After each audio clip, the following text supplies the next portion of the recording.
Hello! Magandang hapon mga kasari-sarites ko dyan. Kumusta kayo? Kumusta ang tindahan ninyo? Dito sa lungsod ng Puerto Princesa, isang napakainit na panahon ang nangyayari dito sa amin. Malakas ang hangin. Kumusta kayo? Ikaw ba ay may tindahan? Naranasan mo na bang lumubog ang tindahan mo?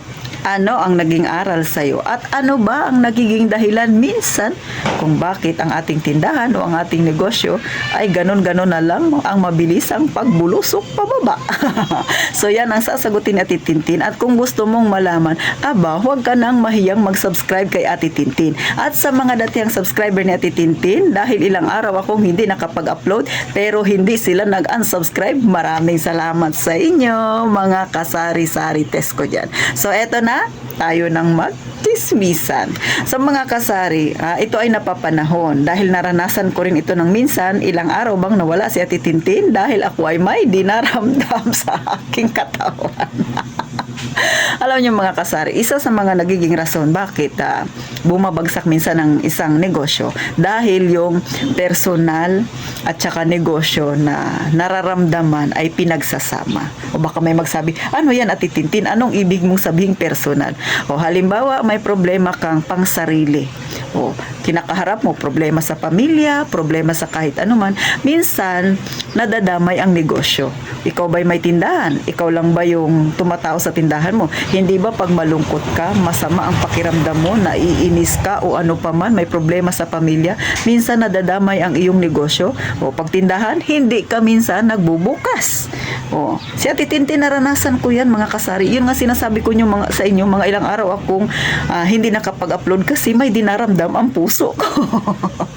Pero eto walang halong plastic. Kahit na mayroon akong problemang hinaharap, hindi ko sinasama o dinadama yung aking negosyo. Tuloy pa rin kung ano yung nakagawian ko ting umaga. Nagbubukas ako mga kasari, gabi rin ako nagsasara. Pero hindi maiwasan, syempre may lungkot sa iyong damdamin. Kaya lang, yung iba nating mga kasari, ako kasi ganun ako tumanggap ng problema. Pero may mga kasari tayo na hindi nila kaya mga beshi. O, diba? Kasi nga, sabi ko sa inyo, iba-iba tayong tao, iba-iba yung problema, iba-iba yung kinakaharap natin at iba-iba rin tayo kung paano natin tanggapin ang problema. So si Ate Tintin, ganun lang ako kasimpleng tumanggap ng problema. Merong problema na para sa akin ay mabigat pero para sa iba ay magaan lang. Merong magaan sa iba, sa akin ay mabigat. So ganun mga kasari. Kaya ang payo ko sa mga kagaya ko dyan, lalo ako single mom ako mga kasari, may problema kayong kinakaharap tapos may negosyo kayo, huwag ninyong pababayaan ang inyong negosyo. Lalo na nakaka-stress pa, yung tipong may problema ka na sa pamilya mo, sa kaibigan mo o dyan sa inyong lugar na nagdudulot sa iyo ng pighati. Tapos nakikita mo pa yung tindahan mo, marami kang pinautang, hindi talaga nagsipagbayad. So nadagdagan yung stress ng isang tindera. Isa rin yan sa dahilan na nagkakanda patong-patong na yung kanyang iniisip. Kapag dumating ka sa ganyang sitwasyon mga kasari, ano man ang problema mo, pansarili man o pang negosyo, tandaan, hindi masama ang magpahinga kahit saglit. Hindi masama ang i-relax ang sarili, pumunta sa isang lugar na tahimik, doon magmuni-muni. Mga kasari At pagbalik mo sa iyong tindahan, panibagong kalakasan ulit. Pero si Ate Tintin, eto, i-share ko sa inyo kung ano yung aking ginagawa. Nakita nyo ba? Ako ay maiksi ang hair at new color. O, diba?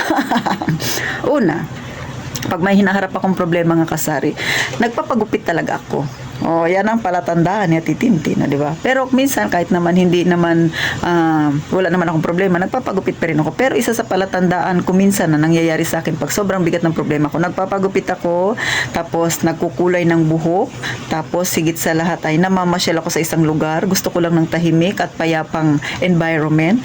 Tapos pagdating sa gabi, doon ako nagpipray ng taimtim. Bakit? Sa Panginoon ko lahat sinasabi kung ano yung nilalaman ng aking dibdib. Hindi ako nagsasabi sa tao. Bakit? Ayaw kong husgahan ako. Kasi ang tao, kung sasabihin mo yung problema mo, may iba na iintindihan ka. Pero kadalasan, pag nagsasabi ka ng problema mo, yung iba, imamarites ka. Tama ba ako, sisi? Hindi ko sinasabi na huwag kayong magtiwala sa kaibigan nyo. Pero mas madalas pag nagtitiwala kayo, lalo na kung masyadong sensitibo ang problema na kinakaharap ninyo, tapos isi-share nyo sa kanila, may mga kaibigan tayo na yung problema mong na-share, sinishare din nila sa mga kapitbahay ninyo. Ang nangyayari tuloy na will known na ganun ang problema mo. Kaya imbis na makagaan sa'yo, nang malaman mo, na ganun pala, alam na ng buong barangay yung mga nangyayari sa yung problema. Aba, imbis na makatulong, mas lalo kang na-stress. Yan yung sinasabi ko na nag-share ka at ma-share din nila sa iba ang problema mo. Ang ginawa ng iba, hinusgahan ka na. Kaya si Ate Tintin ay big no-no sa akin. Hindi ako mahilig mag-share ng aking problema sa ibang tao. Nag-share ako or nagkukwento ako sa ibang tao kapag ang problema ay natapos ko na. Nagawan ko na ng paraan, nalusutan ko na. Ganun lang siya titindi. Sasabihin ko, ay natapos ko na yan, nangyari na rin yan sa akin. Hanggang ganun lang ako. Pero habang pinagdadaanan ko siya, hindi ako nagkukwento. Bakit? Ayaw kong dagdagan ng stress ko. Lalo na kung may tindahan ka. Sabi ko nga, di ba kanina, pag tinignan mo yung tindahan mo, marami pa sa mga suki mo ang hindi nagbabayad, nagdadagdag ng stress sa yan. Kaya, para hindi ka ma-stress sa tindahan mo, at hindi ka rin ma-stress sa personal mong problema, mga kasari, ang personal na problema ay lahat yan pinapasa Diyos ko na lang. Gumagawa ako ng aksyon pero hinihingi ko yung guidance niya na sana sa aking pagdidesisyon ay maging maayos ang lahat, na hindi ako magkamali. At sa aking tindahan naman, kung ano yung ginagawa ko na parati, yun pa rin ako. Parang walang problema. Kaya nga nakikita nila, bakit daw ako pangiti-ngiti lang? Hindi lang nila alam na isang tambak din ang problema ko. Pero syempre, hindi ko dinadama yung aking negosyo dahil alam ko, may mga iba akong kakilala dyan. Inaantay lang nila pagbagsak ng aking munting negosyo. So, hindi ko yan papayagan. Ganon si Ate Tintin, humarap sa problema. So, sa mga dumadaan at nakakaranas ng ganyang sitwasyon, mga kasari, dahil nga tayo ay nasa masa, hindi maiiwasan. Kadalasan na nagiging problema ay ganyan. Mahirap harapin, mahirap lutasin. Dagdag pa na minsan ay kulang tayo sa pinansyal. Nakakanta patong-patong ang problema. Mga kasari, walang masama na humingi ng tulong sa iba. Pero kung kaya mo namang lutasin yung problema mo na ikaw lang, bakit kailangan mo pang sabihin sa kanila? Higit sa lahat na dapat mong iluhog ang iyong problema sa ating Panginoon. Siya ang higit na makakatulong sa iyo, sisi, at sa akin din.